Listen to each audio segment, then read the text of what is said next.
প্রিয় ছাত্ররা, আমি সুশোভন মাইতি নিয়ে চলে এসেছি আর একটা নতুন ভিডিও নিয়ে। আগত হায়ার সেকেন্ডারি এক্সামিনেশন 2025-এর ইউনিট 1-এর 3 নম্বর এবং 5 নম্বরের কিছু সাজেশান কোশ্চেন নিয়ে, যেই কোশ্চেনগুলি এইবারের পরীক্ষার জন্য ভেরি ভেরি ইম্পর্ট্যান্ট। প্রথমে ইউনিট 1-এর যে 3 নম্বরের সংক্ষিপ্ত উত্তরধর্মী প্রশ্নগুলি আসতে পারে। 1 নম্বর কোশ্চেন হচ্ছে আইসোগামী, অ্যানাইসোগামী ও উগামীর জনন পদ্ধতির উদাহরণ সহ সংজ্ঞা দাও।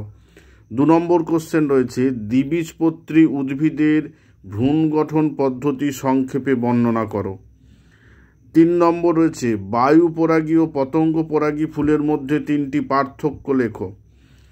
4 নম্বর রয়েছে শব্দচিত্রের মাধ্যমে মানব দেহে শুক্রাণু উৎপাদন প্রক্রিয়াটি উপস্থাপন করো। এই একই রকমের কোশ্চেন ডিম্বাণু উৎপাদন প্রক্রিয়াটি উপস্থাপন করো আসতে পারে, সেই জন্য স্পারমাটোজেনেসিস এবং ওজোনেসিস উভয় কোশ্চেনই কিন্তু করে রাখবে। 5 নম্বরের কোশ্চেন রয়েছে রজতচক্রের বিভিন্ন দশায় জরায়ুগাত্রের পরিবর্তনগুলি সংক্ষেপে লেখো।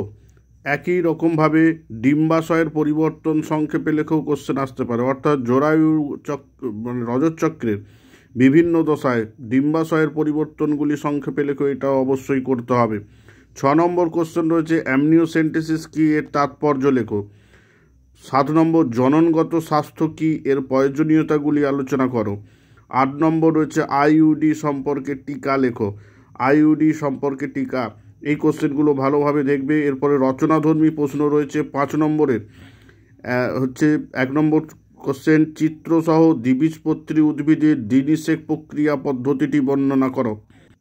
পরের 2 নম্বর কোশ্চেন রয়েছে চিহ্নিত চিত্রসহ সপুষ্পক উদ্ভিদের পুংলিঙ্গধর উদ্ভিদের উৎপত্তি এবং পরিস্ফুরণ সম্পর্কে বর্ণনা করো।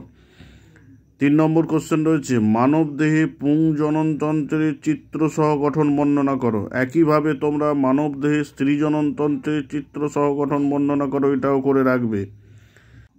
পরে 4 নম্বর কোশ্চেন রয়েছে চিহ্নিত চিত্রসহ ডিম্বাশয়ের কোলাস্থানিক গঠন বর্ণনা করো।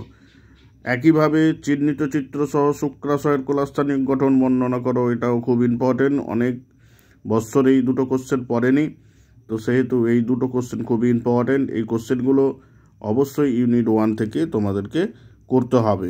Best of luck.